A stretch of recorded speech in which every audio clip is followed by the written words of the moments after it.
Дорогие друзья, позвольте вас поприветствовать в пространстве галереи Тутбай. Я очень рада, что пришло столько людей, столько гостей. В процессе лекции, может быть, я тихонько попытаюсь организовать на задних рядах какие-то дополнительные места, поэтому потерпите немножко. Мы тихонько, может быть, разместимся поудобнее. Вот. Буквально два слова о том, что здесь обычно происходит для тех, кто первый раз у нас. Это пространство, которое является пересечением виртуального и реального пространств. Здесь происходят самые разные вещи, от бизнес-встреч до культурных акций. И сегодня мы впервые принимаем у себя летучий университет, хотя знакомы давно с теми, кто организует его. В самом начале существования этого проекта мы когда-то начинали его в совсем другом месте. Приятно встретить наших друзей. Я передам сейчас бразды правления Татьяне Водолажской, которая является куратором этого проекта с самого начала.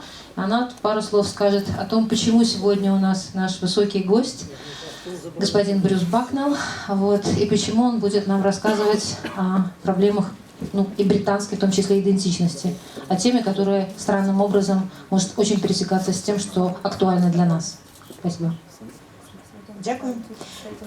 Добрый вечер. Я вельмі рада вітаць вас тут ад імя летучага універсітэта на таким наступным адным з наших падзеяў. Гэта публічная лекцыя з цыкла Урбі і Торбі. І мы вельмі ўдзячныя галерэі Тутбай, якая нам дала магчымасць тут прызямліцца і дала такую прастору, якая амаль што змясціла ўсіх жадаючых. Не ведаю, ці ёсць недзе ў Менску яшчэ такая прастора, якая магла б утрымаць такую колькасць зацікаўленых людзей. Гэтая серыя Урбі і Торбі — гэта адна з такіх накірункаў нашай дзейнасці, і яна распачалася тады, калі мы толькі сталі на крыло, як бы мовіць, 5 гадоў таму, і за гэты час ужо, здаецца, каля сотні выступаў і прамоваў да гораду і свету было прамоўлена. І гэта вельмі прыемна сёння распачынаць новую прамову. Трэба сказаць, што гэты цыкл лекцый, ён якраз накіраваны на тое, каб даць месца і прастору беларускім мыслярам, інтэлектуалам, культурным дзеячам сказаць тое, што павінна быць прамоўлена, а іншым пачуць тое, што трэба пачуць. І звычайна найбольш увагі мы удзяляем менавіта беларускім мыслярам, якіх мы звычайна менш ведаем, не так паважаем чамусьці, але не толькі. І сённяшні выступоўца — гэта не першы замежны госць, але кожны замежны госць — гэта чалавек, які так ці інакш вельмі шчыльна звязаны з Беларусю. Ці то навуковым інтарэсам, ці то практыкай. І гаспадар Брюс Бакнелл, амбасадар Великабрытаніі, за ўвесь час свайго амбасадарства здзіўляў, я думаю, усіх, хто яго ведае, і сваёй камунікабельнасцю, сваёй гатоўнасцю пазнаваць Беларусь, размаўляць з беларусамі, разумець Беларусь, шмат ездзіў, вёў блог і гэтак далей. І я думаю, што перад тым, як ён пакіне свой пост і з'едзе ў нейкія іншыя краіны, нам сапраўды вельмі важна зразумець, што мы за гэты час, напэўна, разам з ім зразумелі і пачулі. Мы ніколі не прапануем тэму для выступу на Урбі і Торбі, бо кожны выступоўца — гэта дзеяч, і ён сам прапануе тое, што сёння важна быць пачутым. І скажу шчыра, мяне трохі здзівіла тэма, калі гаспадар Брюс прапанаваў нацыянальная свядомасць, самасвядомасць, бо, здаецца, апошнім часам, за апошнія гадоў 10, гэта стала не надта модным, можа, не надта сучасным, але апошні год, можа, яна зноў, гэтая тэма, яна зноў кранае нашае сэрца, яна зноў кранае нашае мысленне, і, на жаль, падзеі тыднёвай даўнасці яшчэ больш звяртаюць нас да спробы паразумення культурных межаў, самаразумення, разумення іншых, і таму гэтая тэма сапраўды вельмі дарэчы, мне падаецца, сёння для абмеркавання. Не буду больш зацягваць, а перадам слова шаноўнаму гаспадару Брюсу Бакнеллу, і мы, я спадзяюся, пачуем новыя думкі, а пасля перапынку зможам падыскутаваць, запытацца і штосьці зразумець адзін пра аднаго.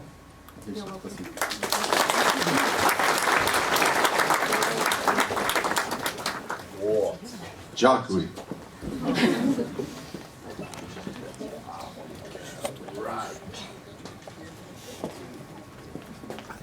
So, Итак, we were in Granada in the south of Spain. калі мы былі ў Гранадзе на поўдні Іспаніі, We just visited the Alhambra, the beautiful palace and gardens of the Emirate of Granada, built in the 12th century. мы пабывалі ў Алгамбры, гэта маленькі палац 12 стагоддзя ў Гранадзе. I was having lunch with my family. Падчас абеду з маёй сям'ёй My eldest son was talking about his problems at school in Madrid. мой старэйшы сын распавядаў пра свае праблемы ў школе ў Мадрыдзе. He said, I want to go to school in England, where I belong. І ён сказаў, што хоча хадзіць у школу ў Англіі, у тым месцы, куды ён належыць. Вот, перевод. Это очень трудно. Where I belong. Потому что на русском я понимаю, что вот что значит, где мое место? Там, дзе маё месца. О, вот, это, извините, потому что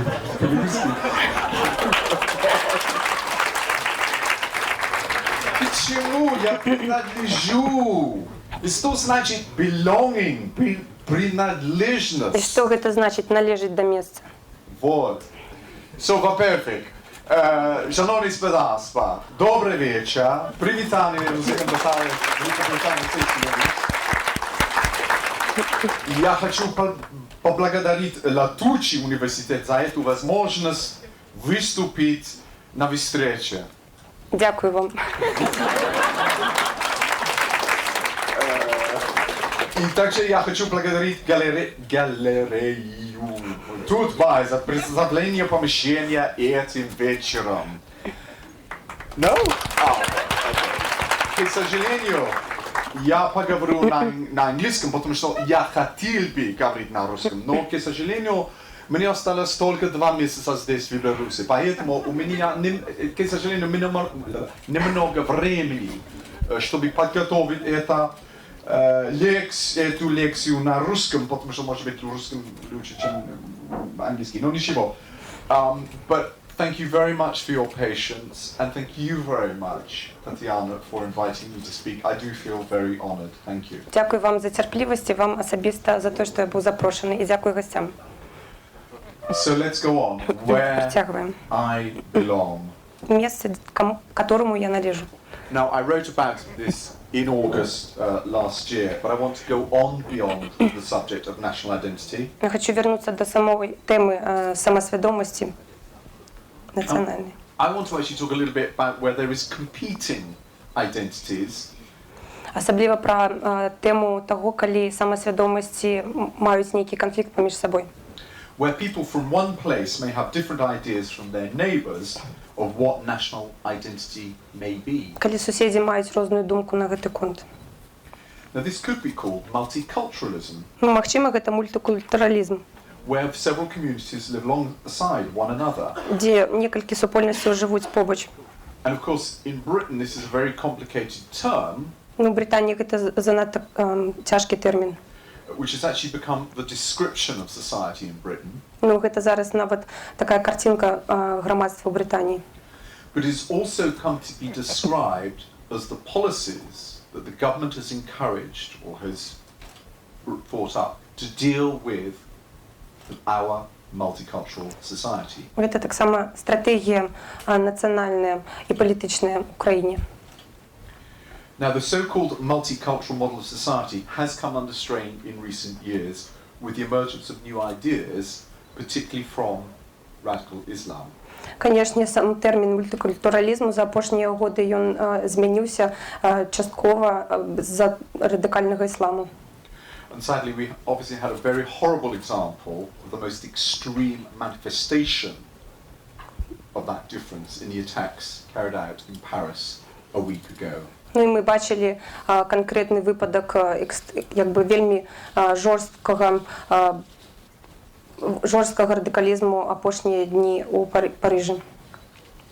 But at the end, I want to actually look back at that example and reflect on what our experience and our response to this, our experience of multiculturalism, and our response to the new, if you like, threats.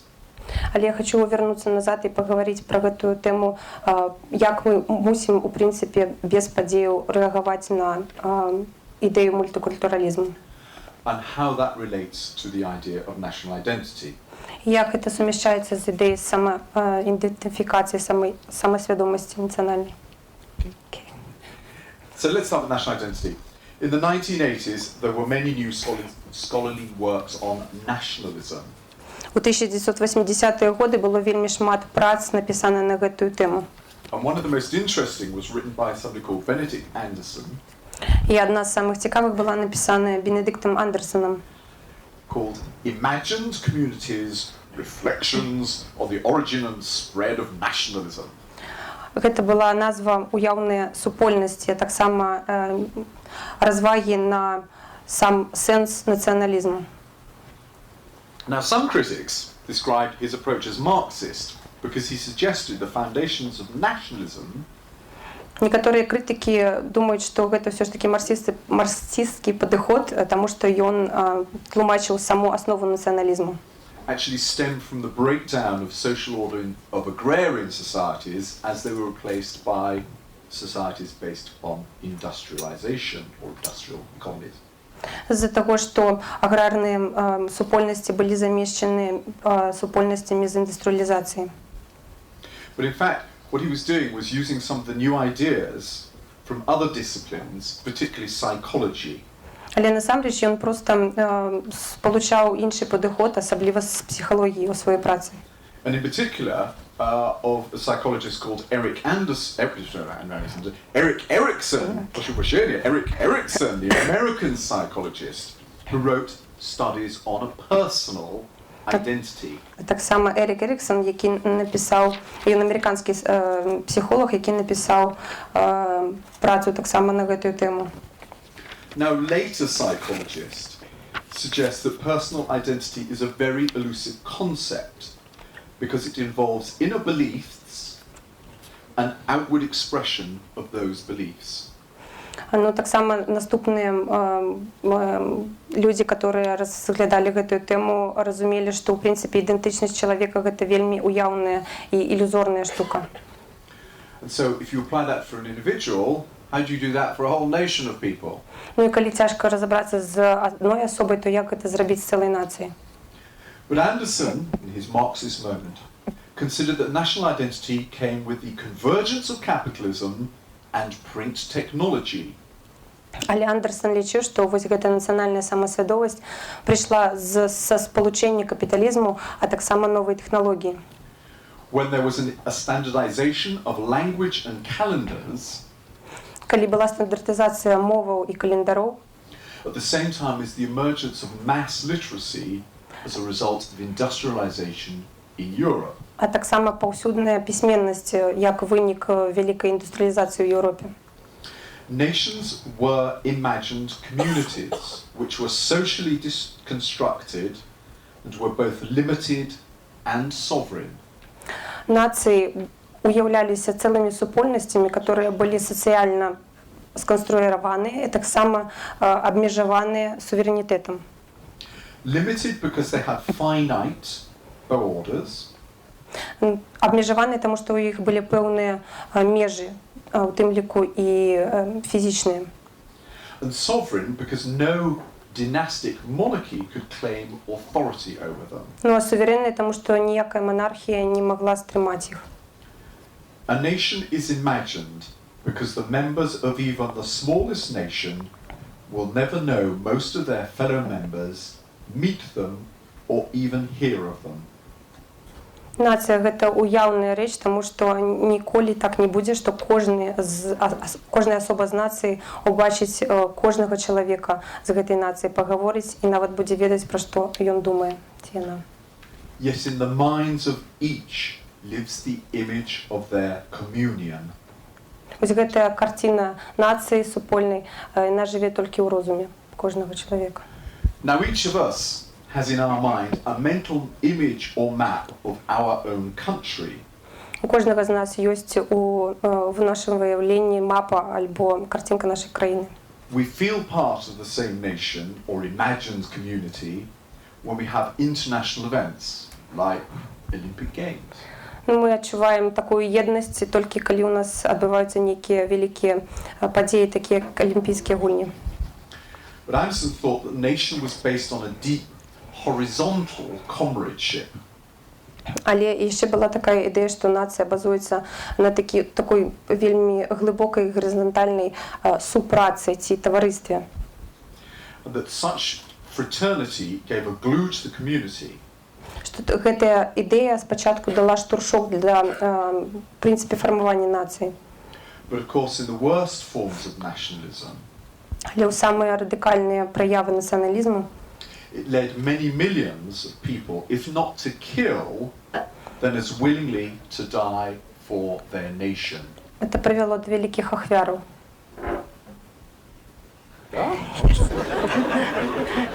That's Anderson. Let's move on. You asked me. Anthony Smith І так Ентоні Сміт. wrote a later book called National Identity. Його кніжка «Національна самосвідомість». And like a good Briton, he took an empirical approach. Ну, він мав такий емпіричний підход. But like Anderson, he agreed there were actually two waves of, if you like, national feeling. Ну, він так само, як і Андерсон, лічив, що є два підходи, ці два такі накерунки націоналізму. The first was civic, as best exemplified by America and France. Перший гэта такі цивільний або громадський, який був показаний Францією і Америкою. But that was followed by a more ethnic-based wave of nationalism later. Ну, а другая хваля була більш етнічно накерована. Smith also thought national identity as a form of collective identity. Сміт так само розглядав національну самосвідомість як форму колективної самосвідомості. How individuals and groups saw themselves in a wider collective. Як особи бачили себе внутрі більш великого колективу.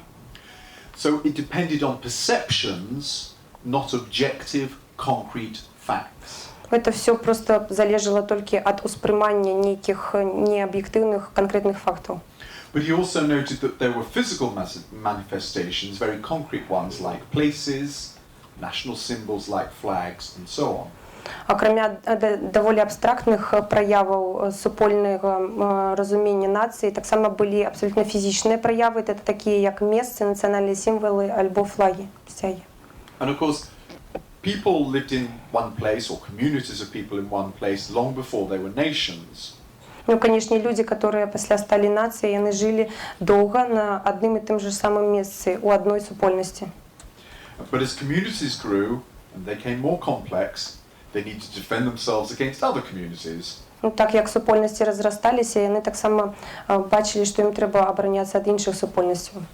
And over time, those communities became nations. Ну, і після, з тягом часу, ці супольності становилися націями. But in a very British pragmatic way, he basically said it's all about a common territory, common people, with some sort of common ethnicity based on a shared culture and history. Ну, іншими словами кажучи, він стверджав, що нація – це агульна територія, так само агульна культура і мова. Тобто три кити. Of course, the model was the nation state that was first developed in Western Europe, and then as a result of imperialism, they were actually exported to other parts of the world. Ну, першою моделлю це була національна держава. Спочатку, коли вона возникла, вона була на одному місці, а після була якби експортована на інші континенти з Західної Європи. And he noted that some nations actually, some nation states actually came into existence before the nation, and then in effect there was the invention of the nation or nations by design. І насамрэч він зауважив, що некоторі національні держави возникли до того, як самі нації були сформовані. Smith, of course, being a good British academic, looked at Britain and noted that geography plays a major part, of course. Ну, звісно, він розумів, що все ж таки географічний якби чинник він вельми важний. Britain is an island, islands. Ну, Британія це остров, або острова. We have very clear borders. У нас вельми докладні межі. And so it is very easy for us to think of ourselves as living on our distinct island home. Ну і таким чином ми вельмі дакладна разумеем, што мы жыхары вострава абмежаванага. But Smith also noted other features. For example, sacred places. Але таксама Сміт вылучаў іншыя рысы, которые датычныя нацыі, гэта святыя месцы. Perhaps the most obvious for Britain, the most obvious for England, if not Britain. Для Англії. If not for Britain. Для Англії. Не для всей Британії, а для Англії. It's a place called Stonehenge, that strange prehistorical circle of stones erected 4,000 years ago. Таким сакральным месцем для Англії з'являється Стоунхендж. Гэта великое коло з валунов, которое было створено 4000 год тому. And then as for the peoples, he noted there was often a case of a founding myth. Ну а што датычыцца народаў, ён таксама зазначыў, што вельмі важным з'яўляецца асноўны ці такі падмурковы міт. Who were the first people of our nation? Хто былі першыя людзі нашай нацыі? Moved on. And we have, I suppose, a good example is King Arthur. Наприклад, кінь Артур, who was reputed to have led the defense of Britain against Saxon invaders sometime after the departure of the Romans. лічылася, што ён абараніў Брытанію супраць саксонскіх захопнікаў недзе ў 4 стагоддзі пасля нашай эры. Smith also thought of a core and a periphery of a nation. Ён таксама казаў, Сміт, пра цэнтр і перыферыю нацыі. So the core in Britain is England, who are of course Anglo-Saxon. Ну і таким чином цэнтрам з'яўляецца Англія, которая з'яўляецца англосаксонскай. Whereas the people of Wales, Scotland and Ireland were Celts. Ну а народы Уэльса, Шотландии и Ирландии были кельтами. But of course, England was invaded and conquered by the Normans in 1066. Але, конечно, Англия была захоплена нормандцами в 1066 году. And in fact, England is a fusion of Anglo-Saxon and Norman culture, which spawned, most importantly, the English language. Ну и на самом деле Англия это такой микс англосаксонской и нормандской культуры, которая размовляет на английской мове. Now, language is obviously one of the main bearers of culture. Ну и так мова это один из самых головных носьбитов культуры. And Smith noted that some nations hark back to a myth of a golden age. І Сміт так само зауважив, що некоторые нации звертаються до міфа Золотого веку. When in fact the history of the people is based on oral traditions. Коли насамрэч історія нації базується на вусній творчості. And the creation of the nation entails, or national identity, entails rediscovering folk tales or popular heroes and past victories. Ну і тоді ми бачимо, що само створення нації, воно йде праз казки, популярних героїв, а так само були перемоги. But some of the myths can also be very contemporary. Але так само некоторі міфи можуть бути вельми сучасними. And perhaps one of them is, if you like, the Whig interpretation of history in Britain. Ну, наприклад, один з таких – це така ліберальна інтерпретація історії. That is the steady progression from absolute monarchy to enlightened liberal democracy. Это прогрессия з абсолютної монархії до такої адукованої ліберальної демократії. And that national myth in Britain only really was established in the age of Queen Victoria to explain our great success.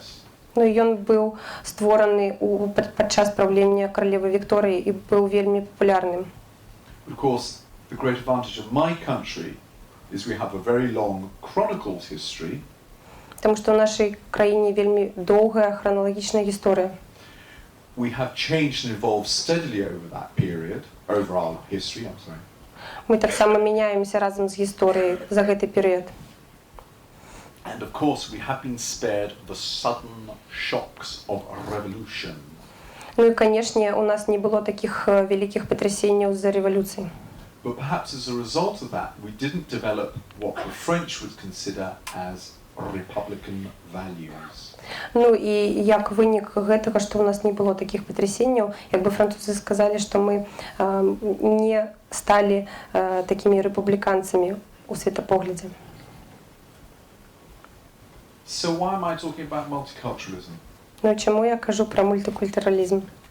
Because there is now the real problem in some countries of the world. Таму што зараз у некаторых культурах у свеце існуе такая праблема. What if there are groups within one country who don't share the same ideas and beliefs as the majority?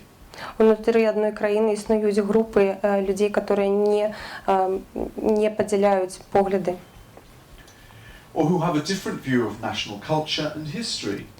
Ці яны проста маюць розныя светапогляды наконт культуры і гісторыі. Or don't think they belong? Ці нават не атаясамліваюць сябе з нейкай супольнасцю. Now, there are many examples of such societies in history. Такіх екземпляраў і прыкладаў вельмі шмат у гісторыі. Maybe the Roman empires, Ну, напрыклад, Рымская імперія, the Habsburg Empire, Габсбургская імперія even the Romanov Empire. і нават імперія Романовых. I doubt the inhabitants of these empires thought they lived in a multicultural society. Не думаю, што тыя людзі думалі, што яны жывуць у мультикультурным грамадстве. But that is probably what we would describe them if they existed now. Але менавіта так мы б іх апісалі, калі б яны існавалі зараз. Now, of course, the Habsburg and Romanov empires were swept away by the First World War. Габсбургская імперія і імперія Романовых былі проста стёртыя першай сусветнай вайной. They were replaced by nation states. Іх замянілі нацыянальныя дзяржавы. Although, in terms of peoples, there was a far greater movement after the Second World War than after the First World War. Хаця ў сусветных маштабах само пераселенне людзей было нашмат большым пасля Другой сусветнай вайны. The history of Britain after the Second World War was very different. Гісторыя Брытаніі пасля Другой сусветнай вайны была вельмі рознай. We embarked on decolonization, Мы думалі пра дэкаланізацыю, but also accepted mass immigration of workers to work in factories in Britain. Мы таксама прынялі вельмі шмат імігрантаў для працы на фабрыках Брытаніі. And as importantly, to run public services like transport, hospitals, and so on. А таксама для працы ў грамадскіх месцах, як транспарт, таксама медыцына і так далей. There had been earlier waves of immigration into Britain. For example, the Huguenots, French Protestants in the 16th and 17th centuries. І раней за гэты час былі хвалі іміграцыі да 20-го стагоддзя, напрыклад, хвалі іміграцыі пратэстанцкія. But the immigration of the 20th century was from over far greater distances. Але, канешне, хваля іміграцыі ў 20-м стагоддзі была нашмат большай і па дыстанцыях. Very simply, from the Caribbean, but mostly people of African origin, starting in the early 1950s. З Карибскага паўвострава збольшага людзі афрыканскага паходжання ў 1950-х годах. From South Asia in the 1960s. З Паўднёвай Азіі, таксама ў 1960-х. And then later in the 1970s, even from Africa. На 80-х нават з Афрыкі. This is a great simplification. Це так просто кажучи. But immigration into Britain has been marked by much greater diversity than many other European nations. Але менавіта Британія прыняла нашмат больш разнастайных імігрантаў, чым якая іншая нацыя ў Еўропе. Now, immigrants face a dilemma when they arrive in a new country. Ну і калі імігранты прыязджаюць у новую краіну, яны маюць дылему. And it's sometimes called the dilemma or the process of acculturation. Good luck. Так би мовіць, якби працэс прывыкання да новай культуры. And another psychologist by the name of John Berry constructed what he described or became known as the multicultural test based on two questions. У іншага псіхолога Джона Беррі быў такі мультикультурний тест, який складався з двох питань. Whether immigrants wish to retain their affiliation with the culture of their country of origin. ці іммігранти хочуть заховати свою адметнасць з той країни, з якої вони приїхали. And then the second question, whether they wish to forge relations with the country with the culture of the country of destination. І ці вони хочуть наладити некие стосунки з новою культурою менавіта країни, у яку вони приїхали. Do they assimilate, take on the customs and culture of a new country and give up their affiliation of their birth country? Інакше кажучи, ці вони просто асимілюють і покинуть весь свій національний багаж за плечима. Or do they integrate, forge relations with people of a new country, but maintain ties and the culture of their country of origin? Ці вони інтегрують і таким чином будуть мати стосунки з новою культурою, але і так само пов'язі з культурою своєї родини. I mean, this choice between assimilation or integration was actually addressed by one of our great politicians in 1966. В 1966 році один з вельми великих політологів звернув увагу на ось це питання асиміляції і інтеграції. This was Roy Jenkins, who was our Home Secretary, the Minister of Interior equivalent. Це був Рой Дженкінс, який працював у Міністерстві внутрішніх справ.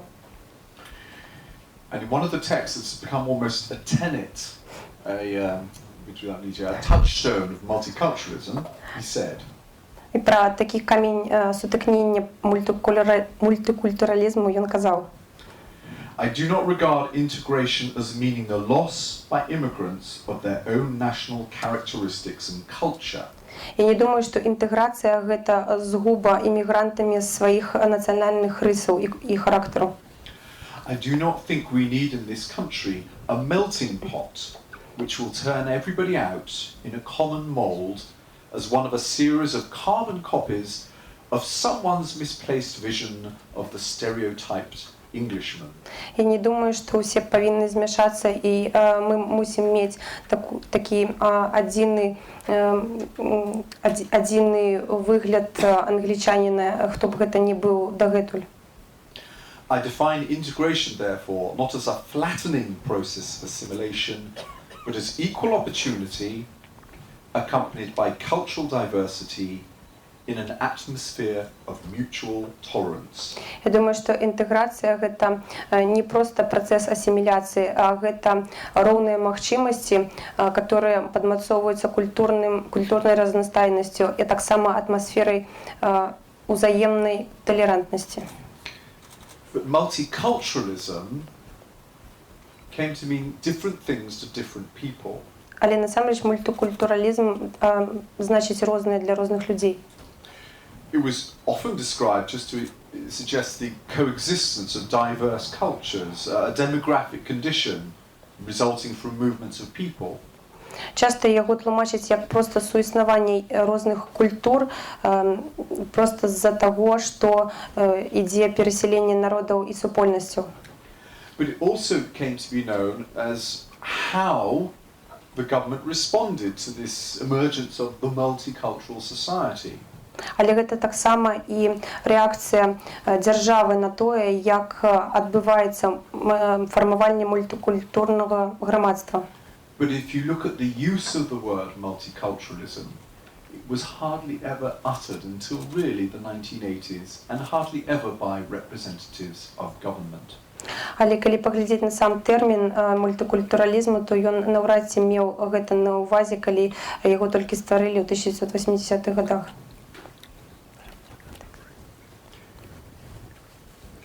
But in academic circles, one figure became known as the godfather of multiculturalism. В таких наукових колах є особа, яку називають якби батьком мультикультуралізму. This was Professor Stuart Hall, who arrived in Britain in 1951 from Jamaica. Это профессор Стюарт Холл, который приехал в Британию в 1951 году с Ямайки. He was a sociologist and a cultural theoretician. Был социологом и культурным теоретиком. But in his own words, he was a black man in a white country. Але насамрэч, як ён сам казаў, ён быў темноскурым чалавекам у светласкурай краіне. he wanted both equal rights for his Afro-Caribbean community, but also to live in a democracy. Ён хацеў аднолькавых правоў, роўных правоў для сваёй супольнасці, але таксама ён хацеў жыць у дэмакратыі. In his words, how can the particular and the universal, the claims of both difference and equality, be recognized? Ён сам казаў, як можа быць нешта маленькае і дробнае, а таксама вялікае сусветнае, як розніца у нечым меншым і таксама ў роўнасці быць распазнаным. And that is the dilemma, the conundrum of the multicultural question. Гэта і ёсць самая вялікая дылема мультикультурнага пытання. Now, Hall wrote on communication, how messages are encoded and decoded, especially in the mass media. Ён займаўся пытаннем, як сутнасць думкі закадзіравалася і дэкадзіравалася, асабліва ў СМІ. And how different races and genders were subtly or not so subtly discriminated against. А таксама як розныя расы мелі на сабе розны ўплыў дыскрымінацыі ці наадварот падтрымкі. And he was a champion of cultural relativism. Ну, ён быў чэмпіёнам культурнага рэлятывізму. And he wanted more respect and sensitivity towards people of different cultures. Ён хацеў, канешне, больш павагі і таксама разумення адносна розных людзей, розных культур. But you can't talk about multiculturalism in the abstract. Але не асабліва можна гаварыць пра мультикультуралізм зусім абстрактна. Or the experience of immigrants without knowing a little bit about the history. Увесь досвід іммігрантаў з гісторыі. There were periods of racial tension in Britain. Таксама вайсковыя перыяды напругі адносна іммігрантаў у Брытаніі. And there were major riots in the streets of Britain in 1981 in many cities and again in 1985. І самыя вялікія пратэсты былі ў Брытаніі ў 81-м і таксама ў 85-х годах у Брытаніі.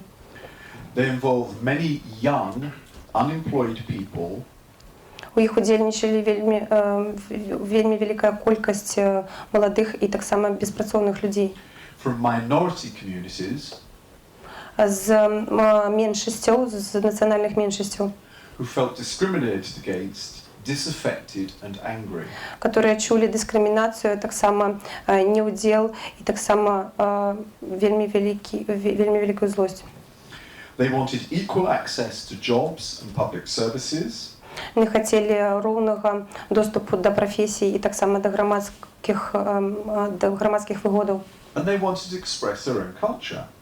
Они таксама хацелі паказаць сваю культуру. And I think it was a result really of this period of unrest, the government, both national and local.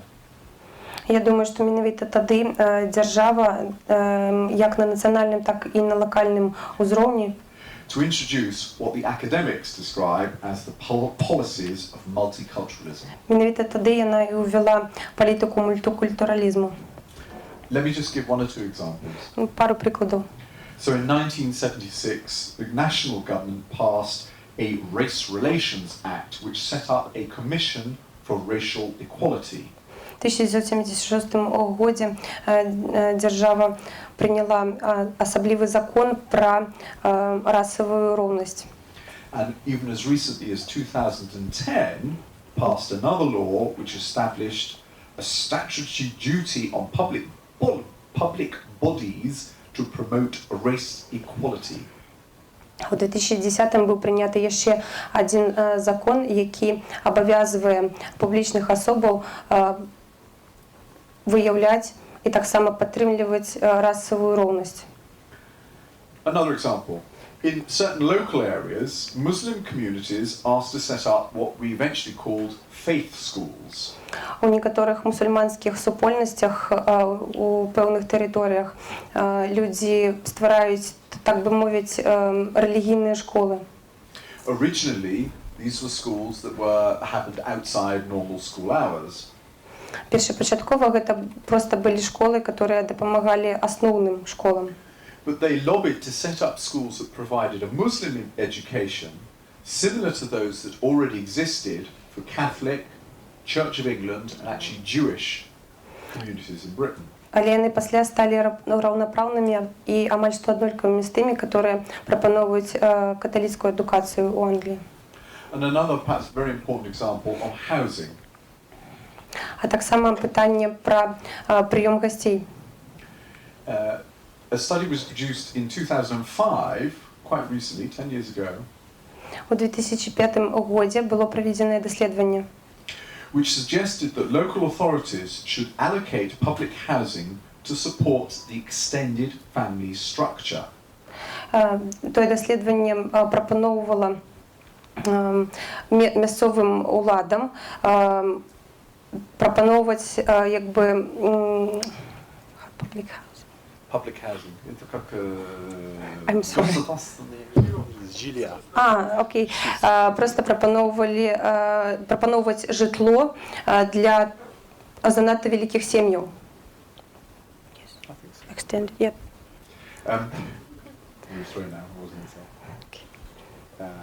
Because the researchers noted that particularly amongst South Asians, they tended to live in extended family structures. Таму што само даследаванне паказвала, што такія супольнасці стараюцца жыць у вельмі вялікіх сем'ях. But of course, critics, particularly of this policy on housing, which existed before, Але, канешне, была і крытыка. that this could actually lead to the creation of ethnic ghettos or neighborhoods. Таму што насамрэч гэта магло прывесці да стварэння, так бы мовіць, нацыянальных этнічных гета. And even before this study was produced, there had been a wave of rioting in 2001 across cities in North England. І нават да таго, як былі апублікаваныя вынікі даследавання, ў 2001 годзе была хваля публікацый на гэтую тэму. And in those cities like Oldham, Burnley and Bradford, there were high concentrations of community of people from South Asia. І асабліва ў тых маленькіх гарадах, як Олдхам, Бёрнлі і Брэдфорд, менавіта там, дзе такіх супольнасцяў было вельмі шмат. Now, the biggest change in our lifetime in Britain and I don't know about Belarus, but certainly in America, has been the arrival of terrorism on our shores. Ну і, канешне, самай вялікай зменай у нас, не ведаю, як у вас, это было тое, што до нас прыйшоў тэрарызм. And of course, the seminal moment was the attack on Twin Towers in New York in 2010. Ну і, канешне, таким... 2001, isn't it? It's okay. І, канешне, самым пікавым момантам гэта была атака на вежы братоў-блізнятаў у Нью-Йорку. We had our own equivalent in 2005 when suicide bombers killed 56 people on the London Underground and on a London bus. У нас была падобная сітуацыя ў 2005 годзе, калі суіциднікі падарваліся ў метро. But just as recently with the terrible events in Paris, Але гэта таксама немагчыма параўнаць з дзікімі падзеямі ў Парыжы. we should remember that such acts of terrorism are not supported by most Muslims. Мы павінны разумець, што большасць мусульман не падтрымліваюць такія акты тэрарызму. But 3 of the 4 suicide bombers who killed people in London in 2005 Трое з чацвярых суіциднікаў, которые здзейснілі атакі тэрарыстычныя ў 2005 годзе, were born in Britain. нарадзіліся ў Брытаніі. How could people born in Britain attack fellow British citizens in such a way? Як могуць людзі, якія нарадзіліся ў Брытаніі, атакаваць саміх жа брытанцаў такім чынам? Did they belong? Ці яны насамрэч належалі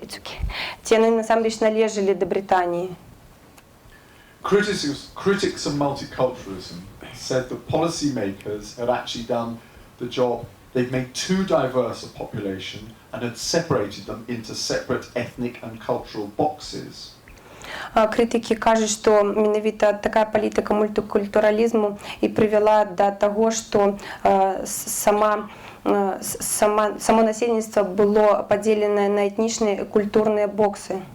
The consequence has been the creation of a more fragmented tribal society in which extreme Islam could be developed, could flourish. Ну і таким чынам, калі грамадства выглядае як такі вялікі кластер з вельмі маленькіх супольнасцяў, то там і як маленькія плямёны, якія ствараюць усю супольнасць, там і магчымая такая сітуацыя. And in response, the government realised it needed to come up with a new policy, which is described as community cohesion. Ну і як вынік, дзяржава зразумела, што ёй патрэбная новая палітыка, так званае суіснаванне супольнасцяў. This is actually the first time they came up with a title for such a policy in dealing with different communities. Ну і ў першую чаргу такі тэрмін быў прапанаваны, калі было разгледжанае пытанне розных супольнасцяў. But the essence of the policy was that there should be a common vision and a sense of belonging for all communities. Ну і сама сутнасць вось гэтай новай тэорыі тое, што людзі мусяць сябе атаясамліваць з усёй супольнасцю, не з дробнай, а з большай. Diversity of people's backgrounds should be positively valued, but everyone should have similar life opportunities.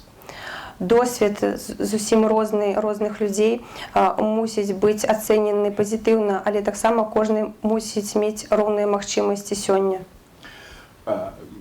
Governments, authorities, the state should develop positive relationships between people from different backgrounds in the workplace.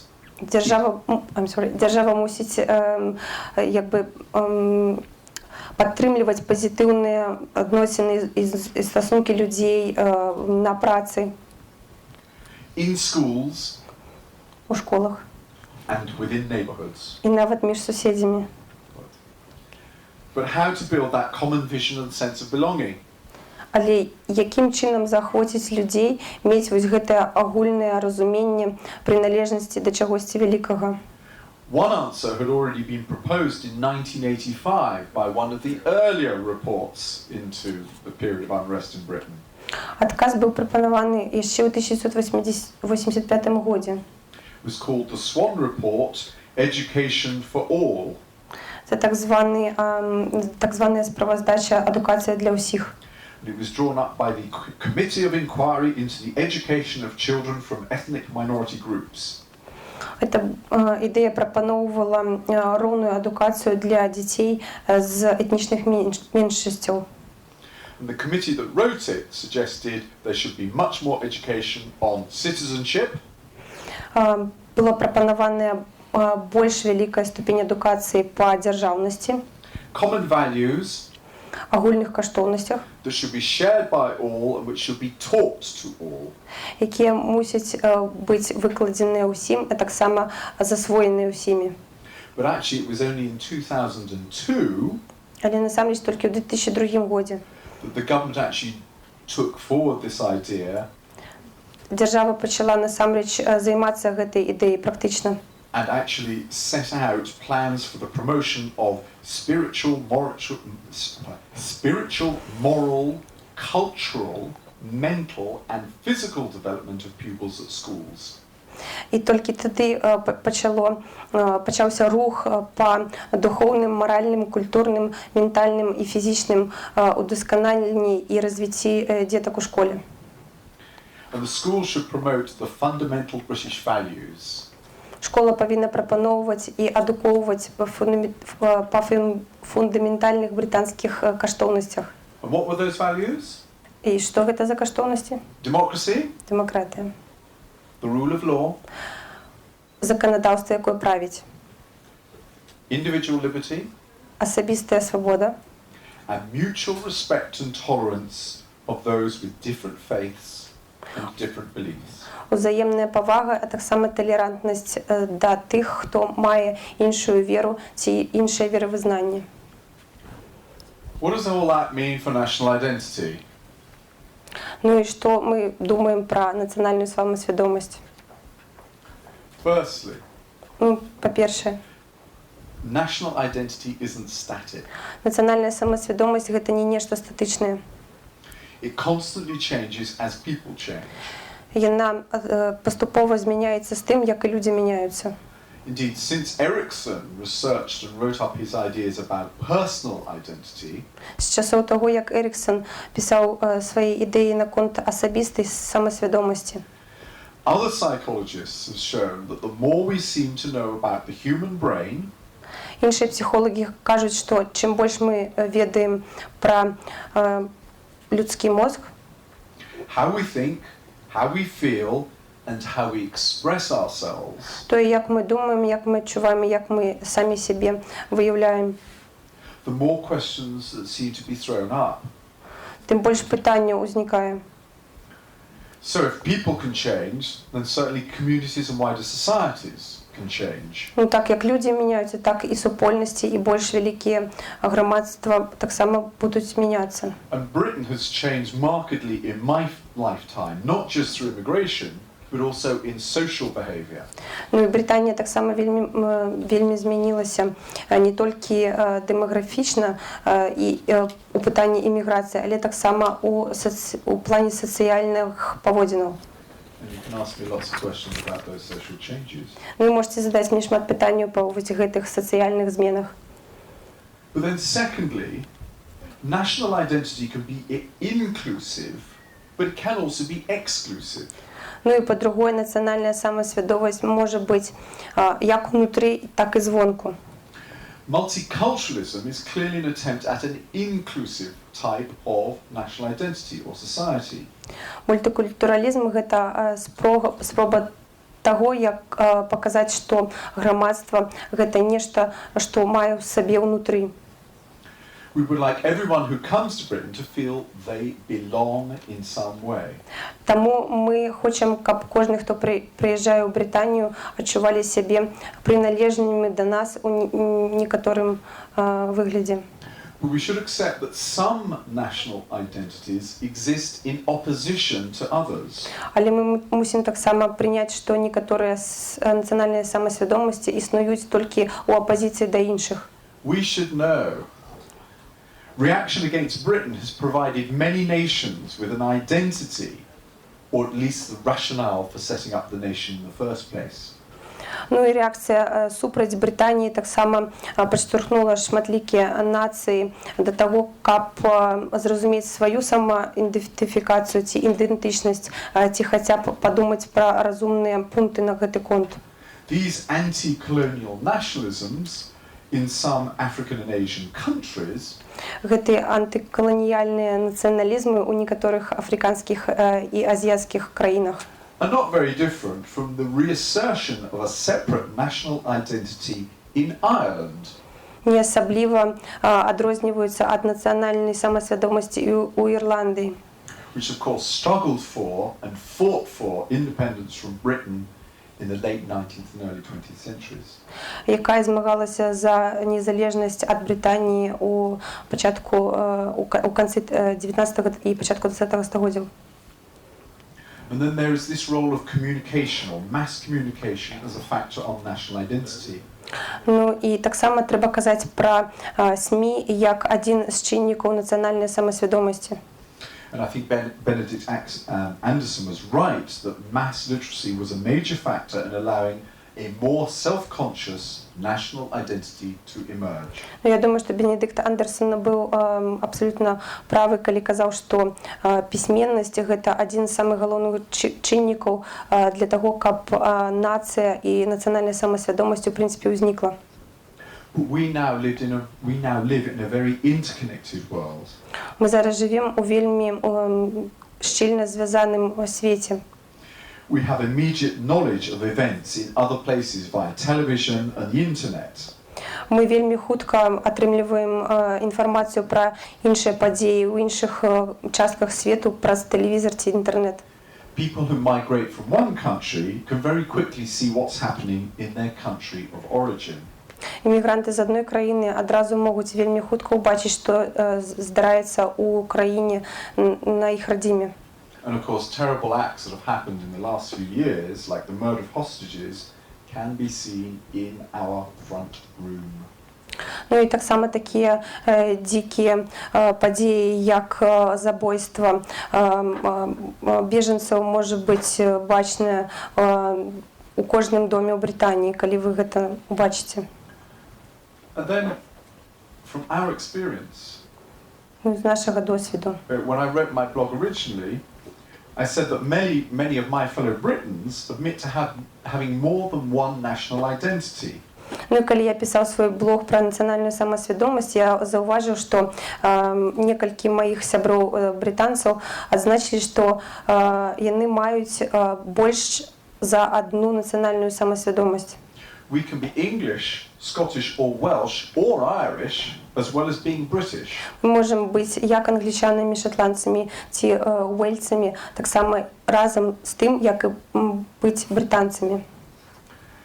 But as the psychologist Erikson noted in his early researches, Але як психолог Еріксон зауважив у своїх раніших дослідженнях, what happens if an individual has an identity crisis? що здарається, коли у особного чоловіка є кризис ідентичності. Finally, І врешті-решт, can you impose an identity on a nation or a people? чи можете ви нав'язати саме ідентичності, просто ідентичність на націю? Can you construct one, as Anderson seemed to suggest, impose it from on high? Чи можна її сконструювати, як думав Андерсон, а так само якби спустити зверху униз на націю? I think there's a very good example of where it might have happened in this part of the world during the time of the Soviet Union. Ну, такий добрий приклад, я думаю, це часи Совєтського Союзу. I'm not sure if it's psychologists or sociologists who talked about the creation of Homo Sovieticus. Я не впевнений, хто про це казав, але казали про створення Homo Sovieticus. But did Homo Sovieticus survive the collapse of the Soviet Union? Ті гэты Homo Sovieticus, чи чоловік совєтський пережив розпад Совєтського Союзу? And what about those national identities that seem to reassert themselves and reestablish themselves in places like Estonia, Latvia and Lithuania? Таким чином люди з постсовєтської простори розділилися на маленькі національні самосвідомі групи і возникли у таких місцях, як, наприклад, Естонія чи Латвія. Of course, we all live in one country. Звісно, ми всі живемо в одній країні And we all live under one law. і під одним законом, And we all should abide the law. якому ми мусимо підчинятися. But the question is, and this is the one that I pose for my government, just as much for you, Але питання є таке, особливо дотично моєї держави. can we set out shared values to give everybody who lives in the country a sense of belonging? Чи можемо ми поділяти коштовності, а так само мати почуття приналежності? Це питання до вас. Спасибо за внимание. Дякую велике за увагу.